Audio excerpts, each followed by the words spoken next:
하나님 감사합니다. 쉬운 성가대의 찬송, 의지하고 순종하여 가는 길이 복된 길임을 우리가 함께 고백하였습니다. 하나님, 그렇습니다. 주님께서 먼저 가셨고 우리에게 따라오라고 하셨던 그 길을 우리가 힘들어도 고난이 와도 믿음으로 견디며 걸어가는 것이 얼마나 큰 복인 줄 모릅니다. 날마다 이 믿음이 새로워지게 하시고 날마다 이 믿음이 강성해질 수 있도록 축복하여 주시옵소서. 하나님, 이 시간에 또한 말씀을 듣기를 원하오니 이 시간에 말씀하시는 하나님께 우리의 몸과 영혼의 무릎을 조아려 깨닫게 하시고 듣게 하시고 그 말씀 우리의 심중에 깊이 뿌리를 내려 열매를 맺을 수 있는 은혜가 있게 하여 주시옵소서. 거룩하신 예수님의 이름으로 기도하옵나이다. 아멘. 오늘 말씀은 창세기 25장에 있는 말씀을 저희가 함께 보도록 하겠습니다. 25장 19절에서 26절까지의 말씀입니다. 아브라함의 아들 이삭의 족보는 이러하니라. 아브라함이 이삭을 낳았고 이삭은 40세에 리브가를 맞이하여 아내를 삼았으니 리브가는 밧단 아람의 아람 족속 중 부두엘의 딸이요 아람 족속 중 라반의 누이였더라. 이삭이 그의 아내가 임신하지 못하므로 그를 위하여 여호와께 간구하매 여호와께서 그의 간구를 들으셨으므로 그의 아내 리브가가 임신하였더니 그 아들들이 그의 태 속에서 서로 싸우는지라. 그가 이르되 이럴 경우에는 내가 어찌할꼬 하고 가서 여호와께 묻자온대 여호와께서 그에게 이르시되 두 국문이 내 태중에 있구나. 두 민족이 너의 복중에서부터 나누이리라. 이 족속이 저 족속보다 강하겠고 큰 자가 어린 자를 섬기리라 하셨더라. 그 해산 기한이 찬즉 태에 쌍둥이가 있었는데 먼저 나온 자는 붉고 전신이 털옷 같아서 이름을 에서라 하였고 후에 나온 아우는 손으로 에서의 발꿈치를 잡았으므로 그 이름을 야곱이라 하였으며 리브가가 그들을 낳을 때에 이삭이 60세였더라. 아멘. 26절까지의 말씀입니다. 오늘은 창세기 25장에 있는 말씀으로 아브라함과 하나님의 나라 17번째의 말씀을 저희가 함께 나눠보도록 하겠습니다. 오늘 본문 이전에 8절, 7절, 8절 같은 데 말씀을 보면 아브라함이 175세가 되어 기운이 다하여 죽고 열조에게로 돌아갔다라는 표현이 있고 9절 같은 데 보면은 9절 마지막 부분에 보면 막벨라 굴에 장사되었다라는 표현이 나옵니다. 지난주에 봤던 24장에 아들 이삭의 아내를 데려오는 장면이 있었고 바로 25장에 들어서는 아브라함이 드디어 돌아가시는 장면이 기록되어 있습니다. 이삭이 40세의 아내 리브가를 맞이하였으니 그때가 아마도 아브라함이 140세쯤 되었을 그 나이겠죠. 그리고 175세에 아브라함이 돌아가셨다고 하니까 지난주에 24장 그 이후에 아브라함이 약 35년을 더 사시다가 돌아가시는 그런 장면입니다. 그러면 아브라함이 35년 동안 더 사실 때에 아브라함은 무엇을 경험하고 돌아가셨을까를 생각하면 저희가 오늘 읽었던 본문이 이제 그의 힌트가 되는 본문이 되는 겁니다. 오늘 저희가 읽은 본문은 아브라함의 아들 이삭이 그의 쌍둥이 아들 에서와 야곱을 출생하게 된다는 장면입니다. 20절에 보면 이삭이 40세에 결혼하였고 마지막 26절 같은 데 보면 에서와 야곱이 태어났을 때 그의 나이가 60세다라고 기록하는 거죠. 60세의 야곱과 에서가 태어났으니까 이 두 아들이 태어날 때에 아브라함의 나이는 160세다. 이제 그렇게 우리가 생각할 수 있는 거죠. 그리고 앞으로 에서와 야곱이 15살이 될 때까지 15년 동안 아브라함이 함께 사는 겁니다. 아브라함이 그의 아들 이삭과 그의 손자 에서와 야곱과 함께 앞으로 15년을 더 살다가 돌아가시게 되는 거죠. 다시 말하면 24장에 며느리를 데려오고 35년 동안 아브라함이 경험한 일이 무엇이겠냐를 생각하면 아들 이삭이 40살에 결혼하였는데 60살에 두 아들을 낳을 때까지 약 20년 동안 손주가 태어나지 않은 일을 이 아브라함이 경험하고 있는 것이고 그렇게 태어난 이 두 명의 손주 에서와 야곱 이 두 손주가 어떤 의미를 가지고 15년 동안 살게 되느냐를 아브라함이 앞으로 경험한다 이 말이죠. 뿐만 아니라 따져봐야 할 내용이 있긴 하지만 저희가 읽은 이 본문 이후에 27절부터 기록하는 야곱이 죽을 쑤어서 에서에게 장자권을 뺏어오는 이 장면도 어쩌면 아브라함이 옆에서 지켜보고 있을지도 모른다라는, 우리가 그런 생각까지도 할 수 있는 그런 기간입니다. 오늘은 그 마지막 날들, 이 아브라함의 말년 마지막 날들에 과연 아브라함은 그 하나님의 나라를 이러한 이삭과 손주들의 사건을 겪으면서 어떻게 이해하고 있을까를 저희가 살펴보려고 합니다. 물론 어려운 문제는 이삭이 겪는 사건들, 20년 동안 후손이 나오지 않는 이 이야기들, 그리고 에서와 야곱이 나중에 어떻게 갈라지는가에 대해서 성경이 정확히 아브라함은 그렇게 이해하였다라고 단 한 구절도 기록하고 있지 않기 때문에 우리는 아주 한마디로 이렇다라고 정의할 수는 없지만, 그래도 우리가 이 마지막 35년 동안 아브라함이 시간상으로, 이 구절상으로 따져보면 아브라함은 이제 7, 8, 9절에 돌아가시고 그 이후에 야곱과 에서가 태어나는데, 그렇게 배열이 아니라 원래 이때까지 살고 있었던 아브라함인데 35년 동안 이런 일을 겪고 있는 아브라함이 우리가 생각할 수 있는, 우리가 추론하여 캐낼 수 있는 정당한 하나님에 대한 이해를 아브라함도 가지고 있었을 거다라는 이제 그런 생각을 저희가 할 뿐이죠.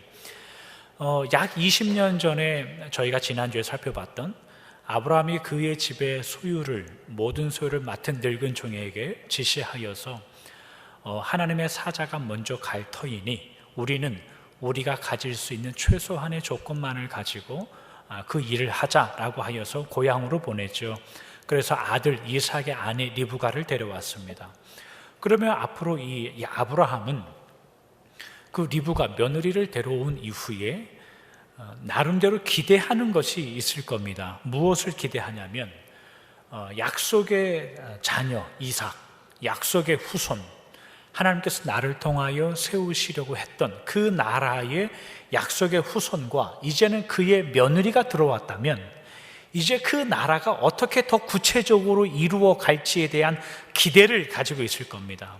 그게 온전한 기대는 아니었을지언정 미약하게나마 아브라함은 하나님께서 이제는 어떻게 일을 이루어 가겠다라는 생각을 가지고 있을 거예요.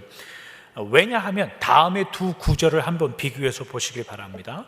12장 2절과 24장 1절에 있는 말씀인데, 내가 너로 큰 민족을 이루고 너에게 복을 주어 너의 이름을 창대하게 하리니 너는 복이 될지라. 24장 1절, 아브라함이 나이가 많아 늙었고 여호와께서 그에게 범사에 복을 주셨더라.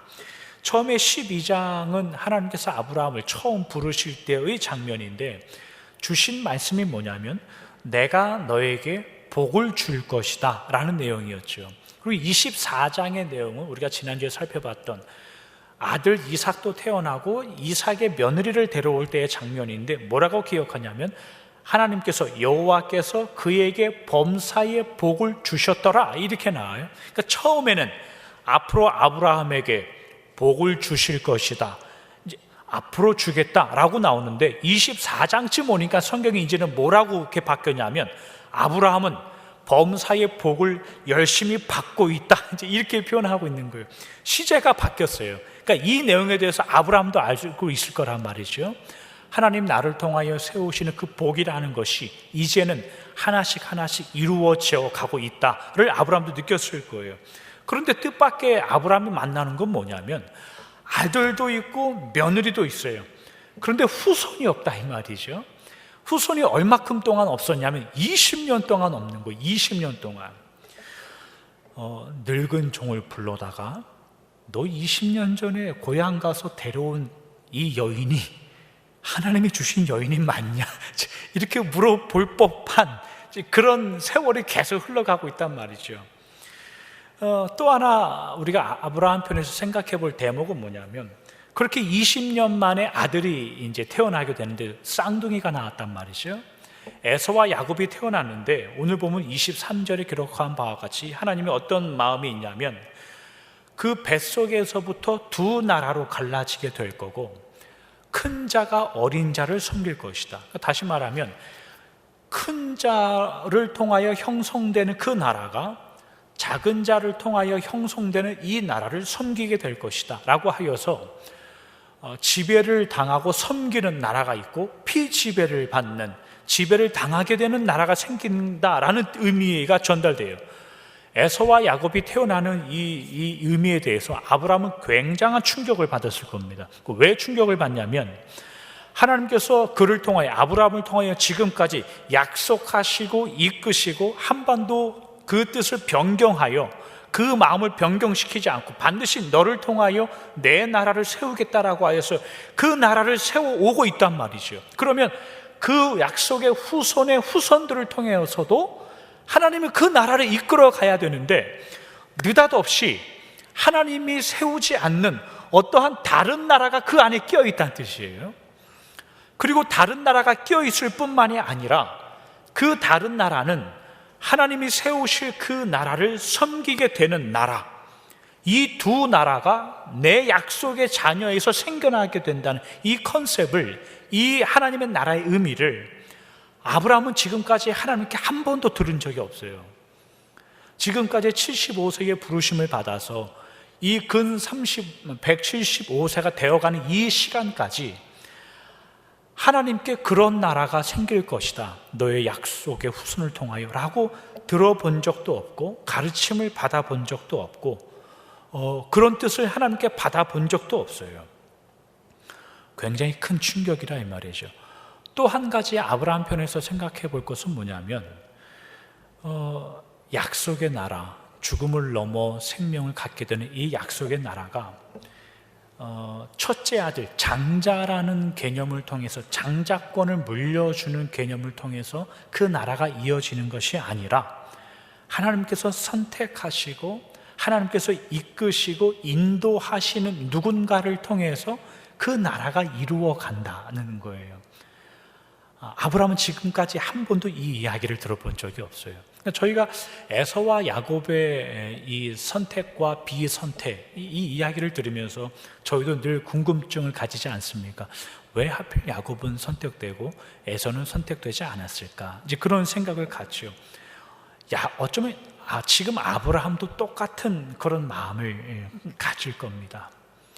이런 내용들을 다 가지고 오늘 본문의 아브라함을 생각하면 이러한 새로운 의미들이 아브라함에게는 어떤 의미가 있었을까? 지금까지 나를 통하여 하나님의 나라를 이루어 오고 있는 그 하나님의 나라의 의미에서 어떤 의미들이 있을까를 오늘 저희가 이제 조금 더 살펴보려고 하는 겁니다. 야곱이란 인물에 대해서 저희가 한번 먼저 생각해 보죠. 아브라함에게 야곱은 어떤 의미였을까? 야곱이란 인물은 성경을 이렇게 여기저기 살펴보면 좋은 인물로 평가받지 않습니다. 다시 말하면 에서와 야곱 중에 하나님께서 야곱을 선택하면 조금 더 하나님의 나라가 잘 이루어져 가겠다라는 그런 생각이 있어, 그런 긍정적인 가능성 때문에 야곱을 선택하지 않았다라는 거예요. 그러니까 뜻밖의 성경을 여기저기 들춰보면 늘 이스라엘이 비난을 받는 장면에 항상 야곱이 등장합니다. 예를 들면 이런 구절들이에요. 이사야 41장 14절에 있는 말씀입니다. 버러지 같은 너 야곱아, 너희 이스라엘 사람들아, 두려워하지 말라. 나 여호와가 말하노니 내가 너를 도울 것이라. 너의 구속자는 이스라엘의 거룩한 이인이라. 늘 죄만 짓고 살던 이스라엘을 표현할 때 아주 빈번하게 야곱이라는 이름이 등장하는데 하나님은 심지어 뭐라고 표현하냐면 우리가 옛날에 보던 개역 한글 성경을 보면 지렁이 같은 야곱이라고 거기에 나와요. 이제 개역 개정에 보면 버러지 같은 야곱이라고 나와요. 그러니까 왜 하필 이 버러지 같은 야곱인가를 생각하면 아마도 그 이스라엘이 야곱의 12지파, 그게 이스라엘이기 때문에 야곱의 12지파라는 상징을 가지고 야곱이라는 이름을 가져다 쓰는 것 같은데, 그러면 야곱의 12지파인 이스라엘아 이렇게만 말해도 좋을 것 같은데 하필 그 야곱이라는 이름을 가져와서 이런 버러지 같은 놈들, 이런 표현을 쓴단 말이죠. 이런 구절도 있어요. 호세아 12장에 가면 이런 표현도 있습니다. 호세아 12장 2절에서 4절입니다. 여호와께서 유다와 논쟁하시고 야곱을 그 행실대로 벌하시며 그의 행위대로 그에게 보응하시니라. 야곱은 모태에서 그의 형의 발 뒤꿈치를 잡았고 또 힘으로는 하나님과 겨루되 천사와 겨루어 이기고 울며 그에게 간구하였으며 하나님은 베델에서 그를 만나셨고, 이스라엘이 죄를 지어 하나님께서 징계하시고 벌을 내리실 때 하나님은 꼭 야곱이란 이름을 들어 쓰시는데, 이스라엘의 불성실과 야곱이 하나님께 불성실하게 살았던 그 인생을 꼭 예를 들어서 설명합니다. 힘으로 하나님과 맞서 싸우고 천사와 겨루어 이기고 라는 표현인데, 여기서 이겼다라는 것은 기도하여 승리했다 이런 표현이 아니라 자신의 힘으로 고집을 피워서 하나님 앞에 절대로 지지 않겠다라고 버텨왔던 그런 야곱의 마음을 인용하고 있는 거예요. 한 군데 더 보면 말라기 1장에 가면 이런 성경 표현도 있습니다. 말라기 1장 2절입니다. 여호와께서 이르시되 내가 너희를 사랑하였노라 하나 너희는 이르기를 주께서 어떻게 우리를 사랑하셨나이까 하는도다. 나 여호와가 말하노라 에서는 야곱의 형이 아니냐 그러나 내가 야곱을 사랑하였고. 이스라엘의 죄악이 나중에는 어느 정도까지 흘러가냐면 내가 너희를 사랑하기 때문에 징계하는 거다. 이런 하나님께 하나님이 우리를 언제 사랑했습니까? 이런 대답을 할 정도까지 이스라엘이 아주 간이 붙는 장면까지 나아갑니다. 그러한 이스라엘에게 하나님께서 어떠한 예를 들어서 은혜를 설명해 주냐면, 에서가 야곱의 형이 아니었냐, 야곱이 에서의 동생이 아니었냐, 그렇게 말해요. 이 말은 에서를 택할 이유도 없었고 에서에게 은혜를 베풀 이유도 없었고 야곱을 택할 이유도 없었고 야곱에게 은혜를 베풀 이유도 없었다. 그러나 아무런 이유 없는 그 야곱을 선택하여 내가 지금까지 이끌어 왔다. 버러지 같은 저놈을 그냥 지렁이 밟듯이 발로 밟아 끝내고 없애버릴 법한 그 내용임에도 불구하고 내가 그에게 은혜를 주어 너희가 12지파가 되고 이스라엘이 되지 않았느냐, 이런 의미의 내용을 전달해요. 그러니까 구약 성경을 읽다 보면 이 야곱이라는 이분은 늘 어떠한 배경에서 등장하고 어떠한 인물로 나오냐면 하나님의 무조건적인 은혜의 대상으로 늘 나와요. 그리고 이놈을 어떻게 해야 되는가, 하나님이 우리를 언제 도와준 적이 있습니까? 라고 반항하고 대꾸하고 하나님 앞에 등을 돌리는 그들에게 하나님께서 조건 없이 사랑하고 절대로 놓지 않고 너희들을 반드시 이끌어 가겠다라고 하는 어떤 대상으로 이스라엘을 여길 때 야곱이라는 이름이 등장해요. 그러니까 이런 의미로 봐서 오늘 본문으로 다시 돌아오면 야곱과 에서의 이야기를 등장하고 약 15년 동안 아브라함이 이 두 명의 손주들과 함께 살아가는 이 35년의 성경에 기록되지 않은 이 35년의 기록 중에 아브라함이 무엇을 느끼는가, 우리가 미루어 짐작할 수 있는 내용들은 뭐냐면 야곱이 더 그럴듯한 가능성이 있고 야곱을 선택하면 이삭을 통하여 이어지는 하나님의 나라가 더 온전하게 이루어질 것 같아 야곱을 선택한 것이 아니다라는 것을 아브라함이 배운단 말이죠. 오늘 본문으로 돌아와서 한번 생각해 보죠. 아브라함이 지난 20년 동안 아이를 낳지 못하는 자신의 아들 이삭을 보면서 또 두 아들이 태어난 그 이후에 15년 동안 이 두 명의 손주들과 함께 살아가는데 이 두 나라가 하나님의 뜻하지 않은 선택으로 갈라지는 그 내용들을 보면서 아브라함은 무슨 생각을 가질까요? 아마도 제 해석으로는 이러한 마음일 겁니다. 나의 인생 75세의 부르심을 받아 175세가 되어 돌아가는 약 근 100년 동안의 하나님의 인도하심으로 지금까지 하나님의 나라를 이끌어오고 선택한 나라와 선택된 땅과 선택된 후손을 통하여 이제는 하나님의 은혜와 나라가 펼쳐져야 가야 할 이 시점에 왜 그 하나님의 나라라는 것이 내 자녀들 세대에서, 내 아들 세대에서 순리대로, 이해대로 순차적으로 이어지지 않는가에 대한 고민이 생길 겁니다. 아브라함이 가지는 하나님의 나라에서 굉장히 많은 전환이 일어나게 되는 순간이 어떤 전환이냐면, 그 아들 세대에도 아들 세대 나름대로 하나님이 개입하시는 은혜가 있어야 된다는 것이고, 내 아들이 약속의 자녀이고 약속의 후사임에도 불구하고 하나님이 그가 기도하여야만, 그가 하나님의 은혜를 간구하여야만 하나님의 나라가 이루어지고, 그럼에도 불구하고 태어난 이 두 명의 아들이라 할지라도 장자라는 순리와 이해와 지금까지 그가 경험해 왔던 그 순차적으로 이루어지는 은혜와 하나님의 나라가 아닌 하나님의 택함과 하나님의 역사와 하나님의 뜻으로만 이어지게 됨을 아브라함이 배울 겁니다. 이삭도 역시 마찬가지일 겁니다.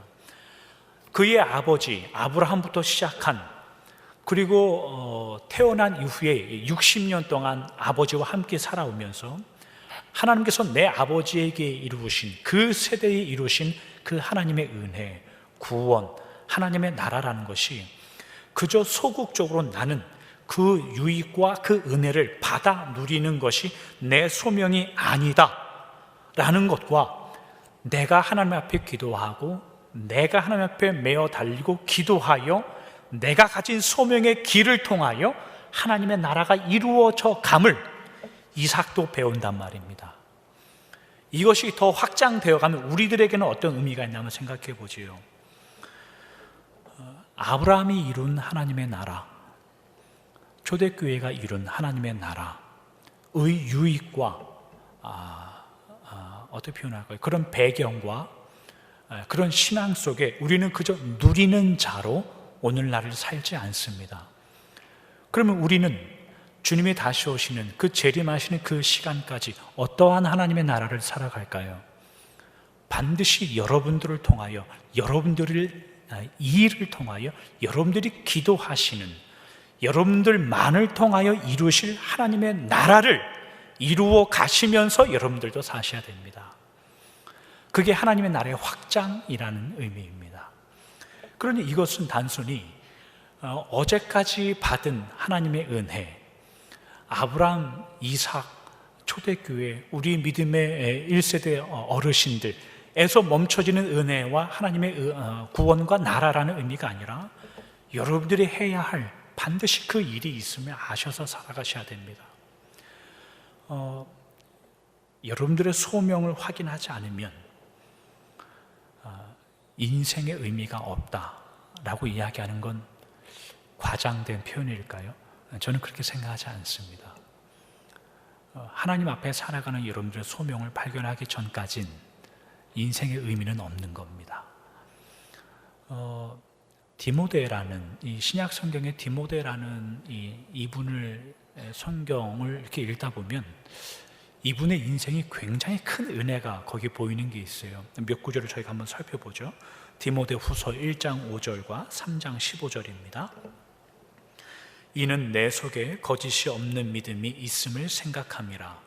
이 믿음은 먼저 네 외조모 로이스와 내 어머니 유니게 속에 있더니 네 속에도 있는 줄을 확신하노라. 3장 15절. 또 어려서부터 성경을 알았나니 성경은 능히 너로 하여금 그리스도 예수 안에 있는 믿음으로 말미암아 구원에 이르는 지혜가 있게 하느니라. 디모데라는 분은 그의 할머니와 그의 어머니로부터 믿음을 배워 살았습니다. 믿음을 전수받아 살았을 뿐만 아니라 그분들에게서 성경을 배워서 그 성경을 기억하여 사시는 분이었습니다. 그런데 저희가, 여러분들이 꼭 알아야 될 것은 뭐냐면, 이 디모데가 할머니와 어머니로부터 배운 믿음과 말씀이라는 것이 오늘날 우리가 가진 말씀과 믿음이 아니라는 거예요. 왜냐하면 왜 할머니로부터 배웠던 그 성경이라는 것이 무슨 말이냐면 유대인들의 율법과 전통이에요. 왜냐하면 디모데가 예수님을 만나는 건 나중에 이 사도 바울을 통해서 만나요. 그 전까지 디모데가 아무리 할머니에게 말씀을 배웠던, 아무리 어머니에게 믿음을 배웠던, 그가 세운 믿음과 말씀이라는 건 뭐냐면 결국 유대인의 전통과 율법이었어요. 우리식의 표현, 오직 십자가와 예수님을 통하여 얻는 구원의 신앙의 관점에서 보자면 디모데가 할머니와 어머니에게 배운 믿음과 말씀이라는 것은 사실은 아무런 의미가 없다는 뜻입니다. 동의하시는 바이시죠? 유대인의 율법을 배워서 구원받지 못합니다. 예수님을 통하여 구원받습니다. 디모데가 이대를 거쳐서 배운 믿음과 말씀이라는 것이 아무런 의미가 없던 뜻이에요. 우리 목사님 또 이상한 얘기 하신다, 그렇게 쳐다보지 마시고 그렇다 이 말입니다. 잘 생각해 보시기 바랍니다. 유대인들에게는 예수님 없이는 구원이 없어요. 이런 디모데의 신앙의 환경이 어떠한 가운데 노출되어 있었냐면, 디모데라는 분은 사도행전 16장에 가면 재미난 구절이 있어요. 사도행전 16장 2절과 3절입니다. 디모데는 루스드라와 이고니온에 있는 형제들에게 칭찬받는 자니 바울이 그를 데리고 떠나고자 할새 그 지역에 있는 유대인으로 말미암아 그를 데려다가 할례를 행하니 이는 그 사람들이 그의 아버지는 헬라인인 줄 다 알미러라. 바울이 2차 전도 여행 중에 루스드라에 갑니다. 거기서 디모데를 만나고 영적인 아들로 삼아 나하고 함께 전도 여행을 가야자라고 이제 함께 데리고 가는데, 재미난 표현이 이제 거기에 나와요. 3절에 유대인으로 말미암아 할례를 베풀었다라는 표현이 나옵니다. 바울은 유대인의 율법을 목숨을 걸고 실현했던 사람이었습니다.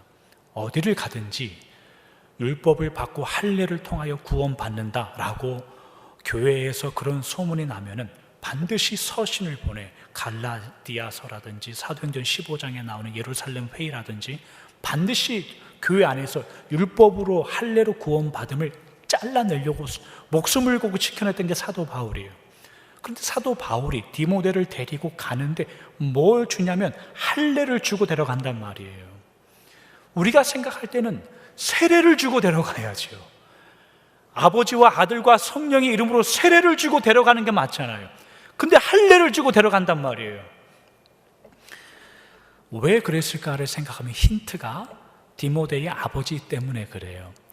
디모데의 아버지는 헬라인인 줄 다 알미러라. 그 표현이 왜 나오냐면, 아버지가 헬라인인 것과 할례라는 게 무슨 상관이 있는가를 생각하면, 디모데는 유대인들 공동체에서 유대인이 받아야 할 유익과 유대인이 받아야 할 그 혜택을 받지 못하는 밀려나 있는 사람이라는 뜻이에요.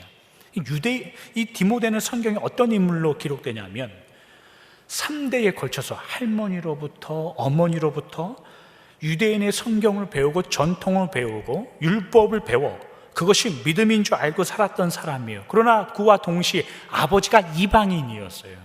헬란 이방이었기 때문에 유대인의 전통을 가지고 있지만 유대인의 공동체에서는 밀려나서 인정을 받지 못했던 사람. 그렇기 때문에 이 디모데가 사람들에게 인정받을 수 있는 길은 한 가지밖에 없었을 거예요. 주변에 있는 사람들에게 칭찬받기 위하여 더 도덕적으로 살았을 거고, 더 사람들을 도왔을 거고, 그가 할 수 있는 모든 방법을 동원하여 그 유대인의 믿음의 전통에 남아있기 위하여 수고했을 거예요. 그래서 아마도 주변에 있는 사람들이 저 사람은 그래도 훌륭하다라는 소문과 그런 인식을 가지고 살았던 분이 이 디모데라는 분이에요.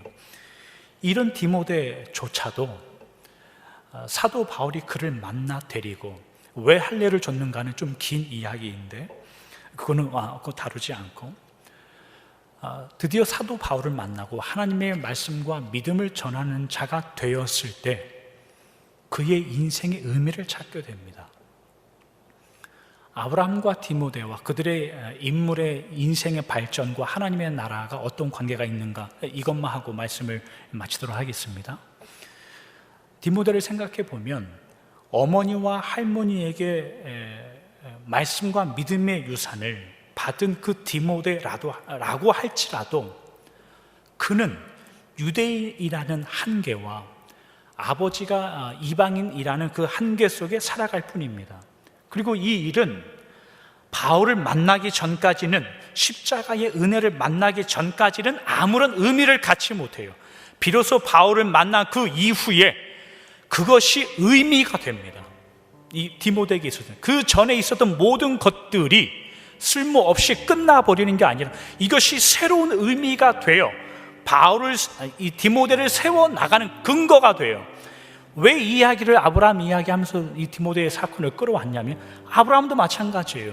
지금까지 100년 동안, 그 100년, 그를 통하여 세우신 하나님의 나라가 있는데, 아들 세대 이삭과 손주 세대 와보니 지금까지 한 번도 들어보지 못한 하나님의 나라가 새롭게 이어져요. 장자권에 대한 이야기, 그 하나님 나라에 다른 나라가 느닷없이 끼어서 두 나라가 경쟁할 수밖에 없는 이런 원리들이 새롭게 끼어들죠. 어쩌면 아브라함은 이런 생각할지도 몰라요. 하나님, 이런 새로운 길은 또 뭡니까? 내가 지금까지 걸어온, 내가 지금까지 이루어온 하나님의 기초는 이건 도대체 뭐고, 이삭과 그의 아들 세대에 걸쳐서 이루어갈 내용은 도대체, 이거 하나님 이해하기 힘듭니다를 아브라함이 마지막에 경험하는 그런 사건이 오늘 본문이에요. 그러면 아브라함이 지금까지 경험해 왔던 게 쓸모없을까요? 그렇지 않을 겁니다.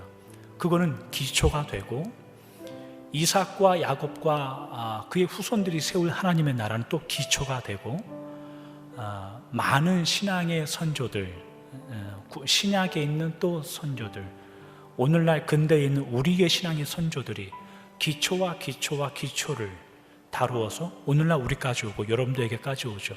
여러분들 한 개인의 인생으로 따져서도 생각해 보죠. 여러분들이 처음에 예수님을 믿었을 때의 그 믿음과 오늘날 여러분들이 가지고 있는 믿음에 굉장한 차이가 있을 거라 생각합니다. 더 깊어졌으리라 믿습니다. 더 퇴보하지는 않았겠지요. 더 깊어졌는데, 그러면 그 전까지의 것들은 뭐냐 이거죠. 그 전까지 쓸모없는 것들이 아니라 차곡차곡 쌓이고 있다는 뜻이죠. 좋은 말로 하면 차곡차곡 쌓고 있는 건데, 나쁜 말로 하면은 어제 있었던 하나님의 은혜가 오늘 자연스럽게 이어지지 않는 걸 너무 많이 경험하죠. 아브라함처럼, 디모데처럼.